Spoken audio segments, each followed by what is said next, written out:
আসলেই কি কোনো কিছু ঠিক হয়ে যায়? স্বামী খারাপ ব্যবহার করছে, স্বামীটা খারাপ, অনেকে এসে বলছেন, "বাচ্চা নিয়ে নাও, দেখবে সবকিছু ঠিক হয়ে যাবে।" তারপরে একটা বাচ্চা নিয়ে নেওয়া হয়। বাচ্চা হওয়ার পরেও যখন কোনো কিছু ঠিক হয় না, আগের মতোই থাকে, তখন মানুষ বলে যে, "এই বাচ্চাটার মুখের দিকে তাকিয়ে সংসারটা করে ফেলো। একটা সময় আসবে দেখবে সবকিছু ঠিক হয়ে যাবে।" আসলেই কি সে একটা সময় কখনোই আসে? নিজের বেডরুমটা গুছিয়ে এখন চলে যাচ্ছি রান্নাঘরে। উদ্দেশ্য হচ্ছে একটু চা খাবো। নাস্তা করে ফেলেছি আরো আগেই। চা খেতে এসে দেখি এক গাদা হাঁড়ি-পাতিল আবার জমেছে। মানে কি একটা অবস্থা! বুয়া আসার আগেও কাজ করা লাগে, বুয়া যাওয়ার পরেও কাজ করা লাগে। মানে মাঝে, মাঝে মনে হয় যে বুয়া রাখবোই না। কিন্তু এই কিছু কাজ আছে যেগুলো নিজে করতে পারি না। যেমন ঘর মোছা, তারপরে হচ্ছে কাপড় ধোয়া। এছাড়াও আরো অনেক কিছু আছে যেগুলোর জন্য বুয়া লাগে। যেমন রুটি বানাতে হয়।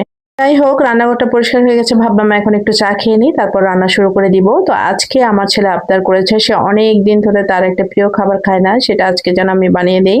যেটা বলছিলাম, শ্বশুরবাড়ি যদি খারাপ পড়ে তখন মানুষ সান্ত্বনা দেয় যে শ্বশুর শাশুড়ি আর কয়দিন, কয়দিন পরে তো তারা মরেই যাবে, এরপরে তো তুমি শান্তিতেই থাকবে।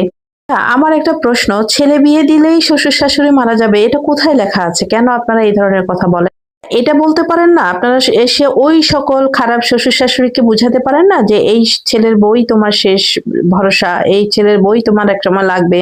তার সাথে ভালো ব্যবহার করো।" এটা না বলে কেন বউকে সান্ত্বনা দিচ্ছেন যে শ্বশুর-শাশুড়ি মারা গেলে ও শান্তি পাবে?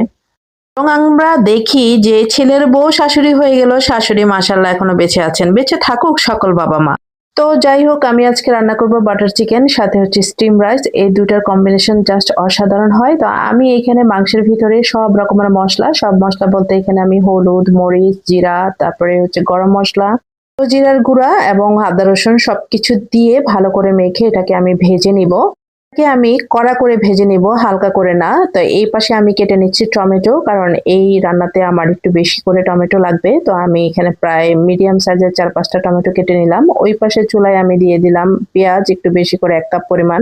পেঁয়াজটা হালকা একটু নরম হয়ে আসলে এর মধ্যে আমি টমেটো দিয়ে দিব এবং চিকেনের ভিতরে আমি যে মসলাগুলো দিয়েছিলাম, আদা, রসুন, হলুদ, মরিচ, জিরা, লবণ এবং গরম মসলার সাথে আমি কয়েকটা কাজু বাদাম দিব। দিয়ে আমি এই মসলাটাকে খুব ভালো করে কষিয়ে রান্না করে নিব।